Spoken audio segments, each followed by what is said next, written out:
speak of them.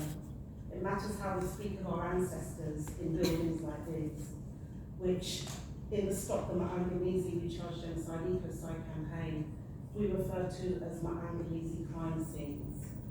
And Maangamizi is a Kiswahili term that really, you can't really translate it exactly in English. Some people might say an African Holocaust or Holocaust, but it really speaks to the intention to destroy us as human beings. And that is genocide and ethnocide.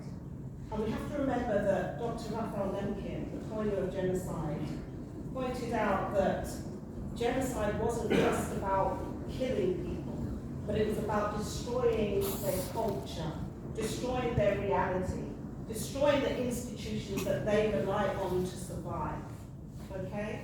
And ethnocide is where we remain as physical beings, but we no longer have our original identities. We no longer can speak our mother tongue. We are subject to the epistemicide, the epistemic violence as well.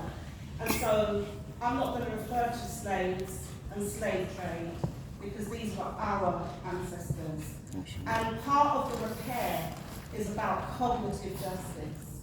And it is about linguistic repairs and repairing our epistemologies, how we speak of those who have been injured and harmed. And it would be really good if from today we can use the language of the enslaved people who were sovereign human beings. They were conscious of their reality and everything that they went through. And the more and more we use this term trade, what it does, it actually legitimizes genocide, mass murder, torture, rape, and all the various crimes against humanity and war crimes that were committed against our people. And we have to remember that what happened, the spying and selling of African people was a small part of what gets classified as a slave trade or even the trafficking of African people. It was, African people were secured by violence. This included warfare. Sometimes it was intra-community warfare that happened. It was state-sponsored raiding and kidnapping and taking people as captives of war. And this is how we remember what happened. So memory matters, and we carry that memory. And it's really, really important when we're thinking about moving from atonement to what is to be done, to actually hear the voices of those of us who are survivors and whose singular mission is actually to secure justice for our ancestors, for our current generations, but also for our generations to come. Because in our knowledge systems as African people, there's no past, present, it's all one thing. Past, present, and future is one. Okay? And so I just wanted to say that. But I want to comment a bit around the what is to be done and what is being done. Because we're speaking about the need for truth-telling, which I agree with. And the reconciliation bit is problematic because we have to also tell the truth. I can understand it from a theological perspective in terms of one creation, but there's a lot that happened in between. Whatever our belief systems are, there's a lot that happened in between.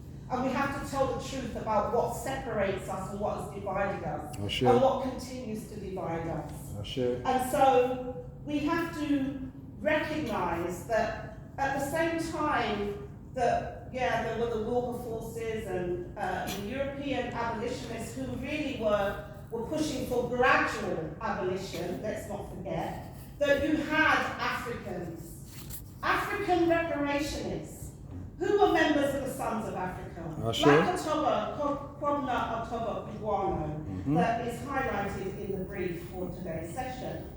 And we as enslaved Africans had our own visions of repair. But in my own historical research on the history of the international social movement for African reparations in the UK, the movement really begins in around 1725. And every generation of African people, however we self-define or they self-define, were championing repair. So when we're talking about the unfinished legacy, it's our because we are still not being heard. Kobna Otobo Kugwana wasn't heard then when he was calling for an inquiry into this evil that we refer to as the Maangamizi. And in terms of what should be done, that's why we in the Stop the Maangamizi campaign, working with many other formulations, the African Emancipation Day Reparations March Committee, and many other formulations around the world, have been calling for the establishment of something called the All-Party Parliamentary Commission of Inquiry for Truth and Reparatory Justice as an honour to Kugwana, to Bernie Grant, and many others who were making demands of this Parliament that we've still not realised. And whereas this was seen as something fringe, it might have taken us about 20 years, but in 2020, we managed to convince Labour Party councillors and Green Party councillors to pass atonement and reparations motions for the transatlantic trafficking in enslaved Africans and Britain's role. And these motions were passed in Lambeth, in Islington, and it was made Green Party national policy in October 2020 to support this campaign led by grassroots campaigners in Britain who a lot of historians don't choose to ignore. Okay? They took that up.